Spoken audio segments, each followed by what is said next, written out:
వాటిని గురించి శ్రద్ధగా ఆలోచించుకుంటున్నాము మరియు వారితో కూడా మేము మా సహోదరుని పంపుతున్నాము. చాలా సంగతులలో అనేక పర్యాయములు అతను పరీక్షించి అతడు ఆసక్తి గలవాడని ఇప్పుడును మీ ఎడల అతనికి కలిగి ఉన్న విశేషమైన నమ్మకము. కాబట్టి ఎవరి గురించి మాట చెప్తున్నాడు? ఎవరి గురించి చెప్తున్నాడు? ఆయన తీతుని గురించి చెప్తున్నాడు. చూడండి, ఆ తీతుని గురించి రాస్తూ అక్కడ ఒక మాట అంటాడు. చూడండి, 2వ అధ్యాయంలో 12వ చదువయ్యా.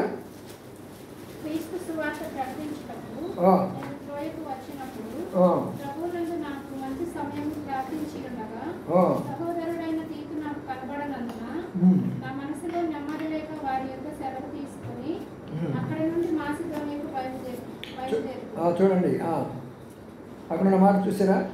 సౌడైన తీతు నాకు కనబడనందున నా మనసులో నెమ్మది లేకపోయాడు. అంటే నమ్మకస్తులు కనబడకపోతే పౌలు ఏమంటున్నాడు?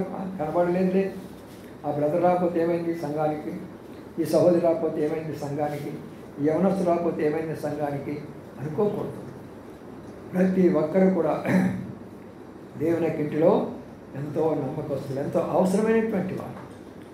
అందుకనే ప్రియమైన సోదరి సోదరులారా, తీతు కనబడనప్పుడు ఆయనకి ఏమి లేదంట, నెమ్మది లేదట. చూసారా? నమ్మకస్తులైన వారు ఎటువంటి సాక్ష్యం పొందుతారో చూడండి. ఒక్క సహోదరుడు రానంత మాత్రాన పౌలు అంత బాధపడాలా? అంత గొప్ప దేవుని యొక్క సంకల్పం నీ ఎడలో ఉన్నది, అంత గొప్ప దేవుని యొక్క ఉద్దేశం నీ ఎడలో ఉన్నది. తీతు అంత నమ్మకమైన వాడు, తిమోతి అంత నమ్మకమైన వాడు. ఇప్పుడు నేను ఎందుకు కాకూడదు? ఆ నమ్మకత్వంలోకి నేను ఎందుకు మారకూడదు? ఆ నమ్మకత్వంలోకి నేను ఎందుకు రాకూడదని మనం అందరం అడగవచ్చు కదా. ఆయన నమ్మదగిన వాడని వింటూ వచ్చాము, అది మనం కూడా నమ్మదగిన వారంగా ఉండాలి కదా. అందుకని తీతుల గురించి అంత మంచి సాక్ష్యం వచ్చినప్పుడు మన గురించి ఎంత సాక్ష్యం రావాలి? చూడండి, ఇంకొక మాట ఎక్కడ కనబడుతుంది. మనం గమనించినట్లయితే ఇక్కడ తిమోతి రాసిన పత్రికలో 2-3 వచనాలు చూసుకొని ముగించుకుందాం. తిమోతి రాసిన పత్రికలో రాస్తూ ఈ మాటలు రాస్తూ వచ్చాడు. 1 తిమోతి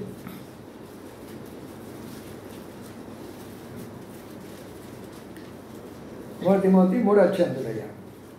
11 వచ్చిన చదవమ్మా. అటువలే సహోదరి చదవండి. సహోదరి చెప్పని వారును యథానుభవము గలవారును అన్ని విషయములలో నమ్మకం గలవారును ఉండవలెను. ఇప్పుడు ఏమనుకుంటున్నారు? తీతు తిమోతి వాళ్ళు బ్రదర్స్ కాబట్టి నమ్మకం ఉండాలా, ఇది మాకు కాదులే అనుకుంటావచ్చు సిస్టర్స్, అంతేనా? చాలామంది అలాగ అనుకుంటారు కదా. ఇక్కడ ఏమంటున్నారు చూడండి స్త్రీల గురించి. అటువలే పరిచయం చేసే స్త్రీలు మాన్యులై కొండెములు చెప్పని వారును మితానుభవం కలవారును అన్ని విషయాల్లో నమ్మకమైన వారుగా ఉండాలి. చూడండి ప్రియులారా, స్త్రీలు కానీ నమ్మకంగా ఉంటే ప్రపంచం చెడిపోదు. నేడు ప్రపంచం చెడిపోవడానికి స్త్రీయే కారణం. ఏ చిన్న అడ్వర్టైజ్మెంట్ చూడండి, ఒక సోపు మనం కొనాలన్నా ఒక అమ్మాయి జడలేరు పోసుకొని అక్కడ కనపడుతుంది. అంటే ఏంటి? ఆడాలంటే ఆకర్షించాలి జనాలు. అది పురుషుడు చెప్పొచ్చు కదా ఆ విషయము. ప్రతి దగ్గర ఒక స్త్రీని చూపిస్తారు, జనాన్ని అటువైపు తిప్పుతారు. ఆకర్షణ ద్వారా ప్రపంచం మొత్తం మోసపోతుంది. ఎక్కడ చూసినా ఇదే. ఎందుకంటే స్త్రీలు నమ్మకంగా లేరు. ఎక్కడెక్కడ లేరంటే మొట్టమొదటిగా వారు కానీ ఆ యొక్క యవన బిడ్డలైనటువంటి స్త్రీలు వివాహం కాకపోతే వారు ఎక్కడ నమ్మకం ఉండాలి? రండి తీతు పత్రికలోకి వెళ్ళినప్పుడు, తీతు పత్రికలకు వెళ్తే అక్కడ చూద్దాం. 1వ అధ్యాయంలో చూద్దాం. 1వ అధ్యాయంలో చూడండి, అక్కడ ఉన్న మాటను 6వ వచనం చదవండి, లేక 7వ వచనం. 6 నుంచి చదవండి. 6 ఎవడైనాను నిందారహితుడును ఏకపత్ని పురుషుడును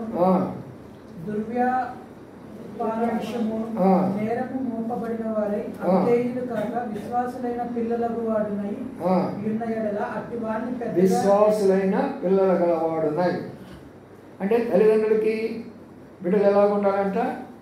విశ్వాసులు అంటే నమ్మకమైన బిడ్డలుగా ఉండాలి. మన బిడ్డలు మనకి నమ్మకంగా ఉండాలని మనం కోరుతున్నప్పుడు తల్లులు ఎలా ఉండాలా? వారికంటే నమ్మకంగా మీరు ఉండాలి. మిమ్మల్ని చూసి ఆ బిడ్డలు మారుతూ వస్తారు. మీ ప్రార్థన చూసి, మీ పరిశుద్ధత చూసి, మీ త్యాగం చూసి, మీకున్న లక్షణాలన్నీ కూడా ఆ బిడ్డలోకి వస్తూ ఉంటాయి. అందుకనే స్త్రీలైన వారు ఇంటింటికి తిరిగి కొండాలు చెప్పుకోవడము, వీడి మీద వాళ్ళు, వాళ్ళ మీద వీళ్ళు, వాళ్ళు చెప్పుకోవడం కాదు చేయాల్సినటువంటి విషయం. మనము నమ్మకంగా అదిగో ఫలానా సహోదరు వస్తుంది, చాలా నమ్మకస్తురాలు, ఫలానా సహోదరుడు చాలా నమ్మకస్తుడు, అది అందుకనే వారి బిడ్డలు కూడా చాలా నమ్మకంగా ఉన్నారు. ఎందుకు మేము ఈ భారం పడతామంటే మన కుటుంబాలు, భార్య భర్తలు, బిడ్డలందరూ నమ్మకంగా ఉంటే ప్రభు వాళ్ళని ఆయన సన్నిధిలో ఉంచుకుంటాడు, నా దగ్గర ఉంచుకుంటాను, వాళ్ళు ఆయన పరలోకి ఉంచుకోవాలని కోరుకుంటాడు. కాబట్టి ప్రియులారా, ఇక్కడ ఉన్న అంశం ఏంటంటే మనము స్త్రీలైన వారు నమ్మకంగా ఉంటే మన బిడ్డలు కూడా నమ్మకంగానే ఉంటారు. మనం నమ్మకంగానే లేకపోతే వారు నమ్మకంగా ఉండలేదు. కాబట్టి స్త్రీలు ఎక్కడెక్కడ నమ్మకంగా ఉండాలంటే మొట్టమొదట వివాహం కానటువంటి యవనస్తులు కుటుంబంలో నమ్మకం ఉండాలి. తల్లికి తండ్రికి నువ్వు నమ్మకంగా ఉండాలి. నువ్వు వెళ్ళే స్థలం ఏదో ఖచ్చితంగా చెప్పాలి. నువ్వెవరితో స్నేహం చేస్తున్నావో ఖచ్చితంగా చెప్పాలి. నువ్వు స్కూల్లో లేక కాలేజీలో ఏం చేసి వస్తున్నావో ఖచ్చితంగా తల్లికి చెప్పాలి. చెప్పడం లేదంటే నువ్వు నమ్మకస్తురాలు కాదు, నీ తల్లిని తండ్రిని మోసం చేస్తున్నారు. అందుకనే వివాహం కానటువంటి యవనస్తుల బిడ్డలు ఈ విషయంలో మీరు జాగ్రత్తగా ఉండకపోతే చాలా నష్టపోతారు. అందుకనే బిడ్డలైన వారు నమ్మకస్తులుగా ఉండాలి, తల్లులైన వారు నమ్మకస్తులుగా ఉండాలి. ఇప్పుడు వివాహమైనటువంటి వారు భర్తల విషయంలో నమ్మకంగా ఉండాలి. కానీ ఈ రోజున ఈ యొక్క ప్రపంచంలో 75% నమ్మకమైనటువంటి యొక్క స్త్రీలు అయిపోయినారు. భర్తలంటేనే లెక్కలేని పరిస్థితి ఈ రోజున ఉన్నది. ఒకప్పుడు నేను నా కళ్ళతోటి నా తల్లిని నా తండ్రిని చూస్తూ వచ్చాను. మా నాన్నగారు ఉన్నప్పుడు మా అమ్మ ఇప్పుడు కూడా మంచం మీద కూర్చోదు. ఏ నాడు కూడా నేను మా నాన్నగారు ఉన్నప్పుడు మంచం మీద కూర్చోరు అంటే చిన్నవాళ్ళం కాబట్టి మాకు అప్పుడు తెలియదు. ఇప్పుడున్నటువంటి విధానాలు వేరు కాబట్టి. ఎందుకంటే వారు ఆ దినాల్లో ఆ రీతిగా బోధించబడ్డారు, ఆ రీతిగా పెంచబడ్డారు వాళ్ళు. అందుకనే ఆ కుటుంబాలు అంత చక్కగా ఆత్మీయంగా ఎదిగినాయి. చక్కగా వారి ఆయుష్ దేవుడు పెరుగుతూ వచ్చాడు. వారి గురించి అనేక చెప్పుకోవడానికి అవకాశం ఉంది. ఈ రోజుల్లో స్త్రీలారా భర్తలు ఏమని పిలుస్తున్నారు? పేరు పెట్టి పిలుస్తున్నారు కదా, చాలా తప్పు. ఎప్పుడు పిలవకూడదు, పేర్లు పెట్టి ఎప్పుడు పిలవద్దు. కొంతమంది అంటారు భర్తను పట్టుకొని ఆ అబ్బాయి అంటారు. నేను విన్నాను స్వయంగా నా చెబుతూ, నీ భర్తను పట్టుకొని ఆ అబ్బాయి ఇంకా రాలేదా అన్నయ్య, ఆ అబ్బాయి ఎట్లా అవుతాడు నీకు భర్త అయిన తర్వాత? రండి మొదటి పేరు పత్రికలో చూడండి, ఏమి రాశారో చూడండి. ఇవన్నీ కూడా మీకు ఎంతో శ్రేష్టమైన సమయాన్ని దేవుడు ఇచ్చాడు. వినండి, నమ్మకం ఉండండి, దేవుని ద్వారా ఆశీర్వదించబడండి. మొదటి పేరు రాసిన పత్రికలో అక్కడ ఉన్న మాటను జ్ఞాపకం చేసుకుందాం. మొదటి పేరు పత్రిక 3వ అధ్యాయం. సహోదరులే చదవండి ఈ మాట, చదవండి 6వ వచనం.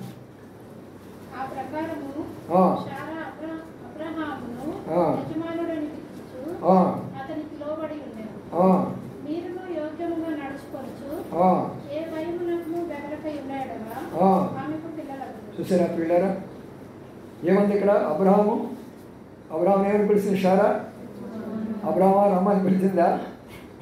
ఏమని పిలుస్తుంది? నా యజమానుడు, నా యజమానుడు. ఈ రోజుల్లో అసలు ఆ భాషే నాకు కనబట్టంలా, ఎక్కడ కనబట్టంలా. అనేక మంది విశ్వాస గృహాలు దర్శిస్తున్నాను కానీ మా ఆయన అనే మాట కూడా వాళ్ళ ఇంట్లో రావటంలా,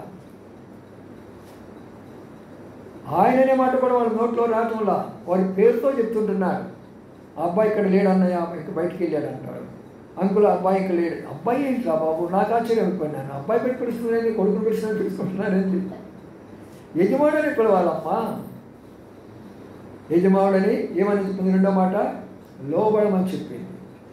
చాలామంది అనుకుంటారు ఇది చాలా ఇన్ఫీరియర్ కాంప్లెక్స్ అంటారు. చాలా తప్పు. అది ఇన్ఫీరియర్ కాదు, అది దేవుని యొక్క ఏర్పాటు. అది ఒక భర్తకు నువ్వు విధేయత చూపిస్తే అప్పుడు నువ్వేం చేస్తున్నావు తెలుసా? నిన్ను నీవు ఘనపరుచుకునే దాని అయిపోతున్నా.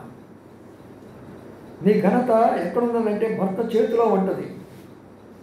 ఎప్పుడైతే నీవు విధేయత చూపిస్తావో భర్తకి, నిన్ను నీవే ఘనపరుచుకుంటున్నావు. అంటే దేవుని చెప్పిన మాటకి నేను లోబడుతున్నాను కాబట్టి దేవుడు నిన్ను ఘనపరుస్తాడు. ఆ యొక్క విషయంలో గుర్తుంచుకోవాలి. చాలామంది ఏమనుకుంటారంటే నా భర్తకి నేను లోబడాలా, ఆయన మాటకి నేను లోబడాలా, ఆయన చెప్పింది నేను వినాలా, నేను చెప్పింది ఆయన వినటానికి లేదా? అది దేవుని యొక్క సంకల్పం మొదటి నుంచి కూడా. అవ్వతో మాట్లాడితే ఏం చెప్పాడు? ఆదాము నిన్ను ఏలుతాడు అని చెప్పాడు. అవునా కదా? ఆయన నిన్ను ఏలుతాడు అని అన్నాడు. అంటే ఏలే యొక్క బాధ్యత ఎవరికి ఇచ్చాడు? మొదటి యొక్క కుటుంబంలో ఎవరికి ఇచ్చాడు? ఆదాముకి ఇచ్చాడు దేవుడు, పురుషుడికి ఇచ్చాడు. మరి ఈరోజు ఎవరు వెళ్తున్నారు? భార్యలు. ఏ కుటుంబంలో చూడండి, భార్య ఎదుగుతున్నది. ఏమి కావాలంటే తీసుకొచ్చి పెట్టాల్సిందే. నువ్వు అప్పులు చేసుకో, పప్పులు చేసుకో, నీ ఉద్యోగం ఏదైనా సరే నాకు కావాల్సింది తీసుకు రావాల్సిందే. నా పిల్లోడికి నేను అడిగింది నువ్వు ఇవ్వాల్సిందే. ఏదో వాడికి ఒక చిన్న ఫోన్ కొనిస్తాను కాదు, వాడికి 50,000 రూపాయలు పెట్టి అది కొనియాల్సిందే. ఏదో ఒక చిన్న చీర తీసుకొస్తానమ్మా కాదు, వాళ్ళు ఎంత ఖరీదు పెట్టి నాకు తీసుకురావాల్సిందే. ఏలి కంటే అదే.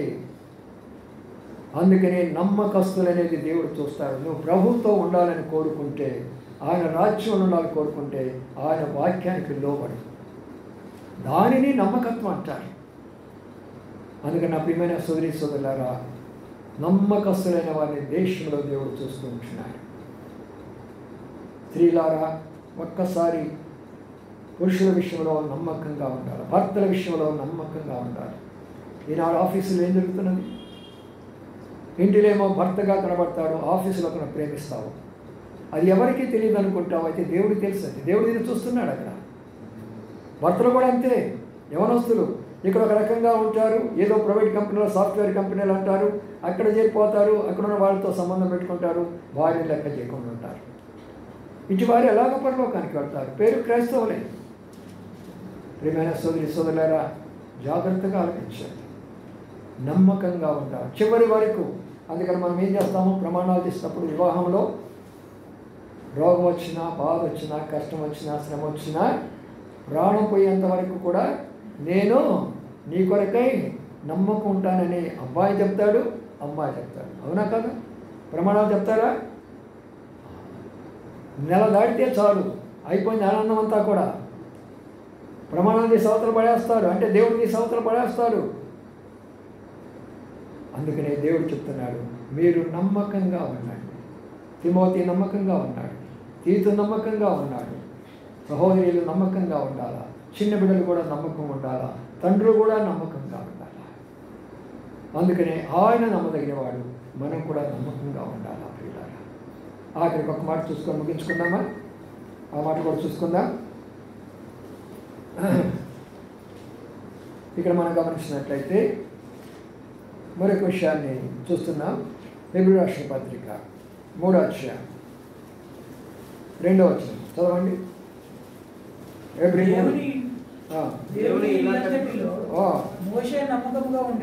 చూడండి, ఇక్కడ దేవుని ఇల్లంతటిలో మోషే ఏమన్నాడు? నమ్మకంగా ఉన్నాడు. దేవుని యొక్క ఇల్లు. ఇక్కడ 2 ఇళ్ళు ఉంటాయి, జాగ్రత్తగా గుర్తుంచుకోండి. నీ భర్త అయినా, మన భార్య అయినా, బిడ్డలైనా దేవుడిచ్చిన ఇల్లే అది. అది దేవుడిచ్చిన ఇల్లే. కాబట్టి భర్త యొక్క బాధ్యత ఆ కుటుంబాన్ని జాగ్రత్తగా కాపాడుకోవాలి. ఆ బిడ్డలకి ఏమాత్రం తక్కువ చేయకూడదు. వారి చదువులో కానీ, వారి ఆహారంలో కానీ, వారి వస్త్రాల్లో కానీ, ఆఖరికి వారిని క్రమశిక్షణలో పెంచే విషయంలో కానీ ఏమాత్రం నిర్లక్ష్యం చేసుకోకూడదు. జాగ్రత్తగా ఆలోచించండి.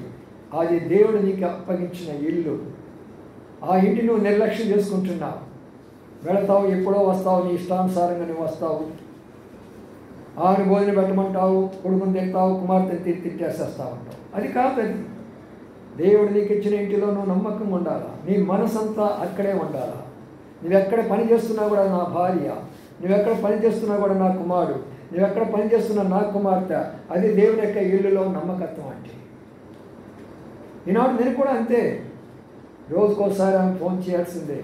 అమ్మ బాబు ఎలాగున్నారో కనుక్కో, అమ్మాయి ఎలాగున్నారో కనుక్కో, ఎక్కడున్నారో కనుక్కో, ఏమి తింటున్నారో కనుక్కో. మనసు అలా ఉంటుంది. అదేంటి దేవుడు నాకు ఇచ్చిన ఇల్లు అది. దాని విషయంలో నేను నమ్మకంగా లేకపోతే దేవుని సంఘానికి ఎలాగ నేను నమ్మకంగా ఉంటాను? అందుకని మనం దేవుని యొక్క ఇంటిలో చాలా నమ్మకంగా ఉండాలి.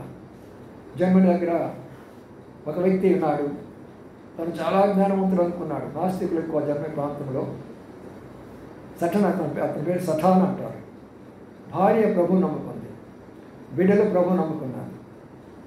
వాళ్ళని చాలా బాధిస్తుండేవాడు, చాలా వేధిస్తుండేవాడు, హేళనగా నవ్వుతుండేటటువంటి వాడు. మందిరానికి పోవాలన్నా, వాక్యం చదవాలన్నా కూడా నాస్తికుడు కదా, ఎవరు చెప్పారు మీకు పరలోకం ఉంది, ఎవరు చెప్పారు మీకు అవి ఉన్నాయి ఇవి ఉన్నాయని, నమ్మకాకుండా అవన్నీ చెప్పేసి చాలా బాధ పెడుతుండేవాడు.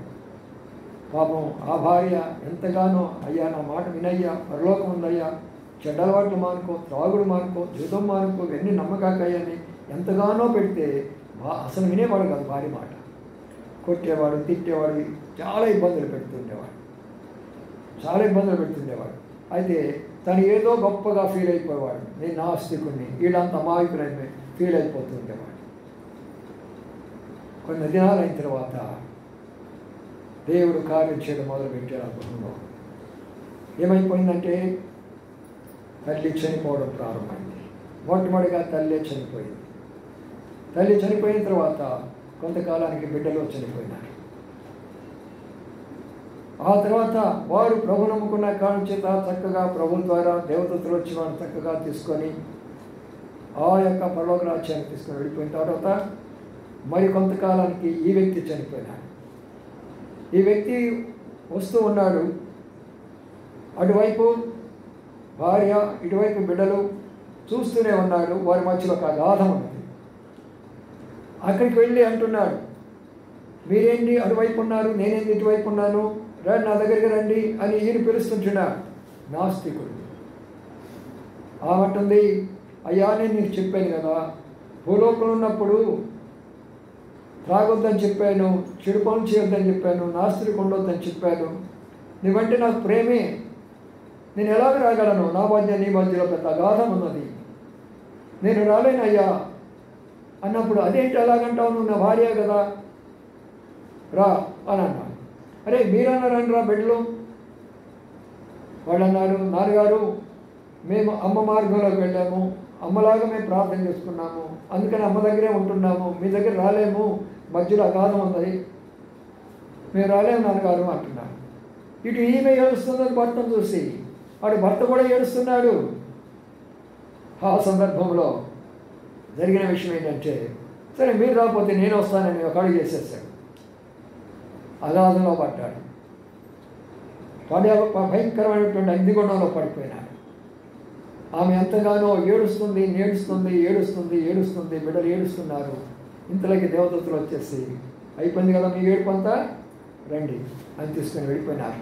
జరిగిన సంఘటన అయితే కైలాస్ మహర్షి గారు ఆయన సొంత అనుభవంతో ఆయన ఆత్మ వెళ్ళి విషయాలన్నీ దర్శించి వచ్చి ఆయన గ్రంథంలో రాసినటువంటి విషయాన్ని నేను మీతో చెప్తుంటున్నాను. అక్కడికి వెళ్ళిన తర్వాత ఇక్కడ ఇంతగా ఏడ్చిన తర్వాత ఒక్కసారి పరలోకంలో అడుగు పెడితే అంత మాయమైపోయింది. ఇక ఏడుపు లేదు, దుఃఖం లేదు, పలానా వాళ్ళని, నా వాళ్ళని, తన వాళ్ళనేది ఏమీ తెలియదు. అక్కడ శాంతి సమాధానం మాత్రమే ఉంటుంది. సంతోష ఆనందాలతోనే ఉంటారు. అక్కడ ఆకలి దప్పులు అక్కడ ఉండేమంటారు. ఒక రకమైనటువంటి మహిమాశైలితో అలాగ మొత్తము ప్రాంగణం అంతా కూడా మన ఆత్మలు తిరుగుతూ వస్తాయి. అనేక మంది ప్రభువును స్తుతిస్తూ వస్తూ ఉంటారు. దేవదూతలు వారి పనులు చేస్తూ వస్తారు. ఒక అద్భుతమైనటువంటి రాజ్యం అది. తల్లిదండ్రులారా జ్ఞాపకం ఉంచుకోనండి. భార్యలుగా మీరు నమ్మకం ఉండండి, భర్తలుగా మీరు నమ్మకం ఉండండి. అలాంటప్పుడు బిడ్డలు కూడా నమ్మకంగా ఉంటారు. అలాంటి వారిని దేవుడు ఏం చేస్తాడు, నా దగ్గర ఉంచుకుంటాడు. మోషే దేవునికి ఇల్లంతటిలో నమ్మకమైన వాడు అంటే దాని అర్థం ఏంటి? ఒక ఇల్లు అయిపోయిన తర్వాత దేవుడు నీకు రెండో ఇల్లు ఇచ్చాడు. ఆ ఇల్లు ఏంటంటే దేవుని యొక్క సంఘం, దేవుని యొక్క మందిరము. ఆ మందిరములో ఇది కూడా నీదే అని చెప్తున్నాడు. నాది కాదు, నేను కాదు, లేకపోతే ఇంకొకరు కాదు, ఇక్కడ ఉండేది మనమందరినీ దేవుని యొక్క ఇల్లు. ఇందాక మనం చూస్తూ వచ్చాం. మనమందరం దేవుని యొక్క ఇంటిలోని బిడ్డలు మనం అందరమే.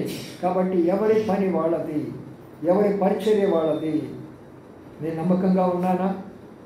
నాకు అప్పగించిన పని ఒకవేళ నేను చిమ్మేదానికి చెప్పారనుకోండి, ఆ పనిలో నేను నమ్మకం ఉన్నానా? సాపరేసేదానికి చెప్పారనుకోండి, దానికి నేను నమ్మకం ఉన్నానా? సండే స్కూల్ పరిచయం ఇచ్చారనుకోండి, దానికి నేను నమ్మకంగా ఉన్నానా? పాటలు పాడేదానికి ఇచ్చారనుకోండి, దానికి నేను నమ్మకంగా ఉన్నానా? ప్రభు వల్ల పంచేదానికి ఇచ్చారనుకోండి, దానికి నేను నమ్మకంగా ఉన్నానా? లేక ప్రభు కొరకే నేను ఇచ్చేదాని విషయంలో అక్కడ నేను నమ్మకంగా ఉన్నానా? ఎక్కడ నేను నమ్మకం తగ్గిపోతున్నాను? మోషే దేవుని యొక్క కొంతని రాయబడదాక ఏమని రాశాడు? ఇల్లు అంతటిలో నమ్మకమైనవాడు. కాబట్టి ప్రియులారా, ఎప్పుడు మనం నమ్మకంగా ఉంటామో ప్రభు మనకు అన్నీ అప్పగిస్తూ వస్తాడు. మరి ఇన్ని కుటుంబాలు నాకు అప్పగించాడంటే ప్రతి కుటుంబ విషయంలో నమ్మకంగా నా సాధ్యమైనంత వరకు ప్రతిరోజు నీ కొరకు ప్రార్థన చేస్తూనే వస్తాను. ఎవరు అనారోగ్యం ఉన్నా ప్రార్థన చేస్తాను, రానటువంటి వాళ్ళ కొరకే ప్రార్థన చేస్తాను, ఇబ్బందులు ఉన్న వారి కొరకే ప్రార్థన చేస్తాను, అవసరమైనప్పుడు ఫోన్ కూడా చేస్తానే వస్తాను. ఎందుకంటే ప్రభు నాకు అప్పగించిన ఇల్లు ఇది. ఇల్లు వేరే, పొలాలు వేరే. చాలామంది సంఘాలు పొలాల్లాగా ఉంటాయి. దేవుడు నాకు పొలం ఇవ్వాలి. ప్రభు ఒక ఇంటిని ఇచ్చాడు, ఒక కుటుంబంగా ఇచ్చాడు, ఒక ప్రేమనిచ్చాడు, ఒక ఐక్యతనిచ్చాడు, ఒక సమృద్ధినిచ్చాడు. ఇంటిలో ఏమి తక్కువ లేకుండా ఇంతవరకు ఆ ఇంటిని దేవుడు కాపాడుతూ వచ్చాడు. కాబట్టి మోషే దేవుని ఇల్లు అంతటిలో కూడా నమ్మకమైన వాడుగా ఉన్నాడు. తిమోతి నమ్మకమైన పరిచారకుడిగా, జత పనివాడిగా ఉంటూ వచ్చాడు. తీతు నమ్మకమైనటువంటి వాడిగా మరి పౌలుతో ఉంటూ వచ్చాడు.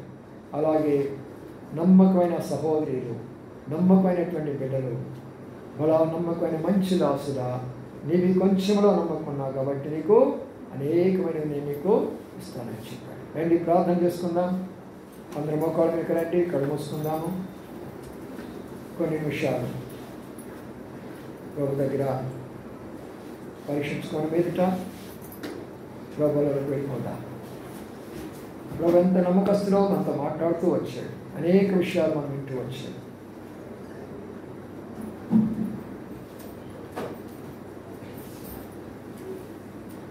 ప్రతి ఒక్కరు కూడా కళ్ళు మూసుకోనండి. అటువైపు ఇటువైపు ఎవరు చూడవద్దు.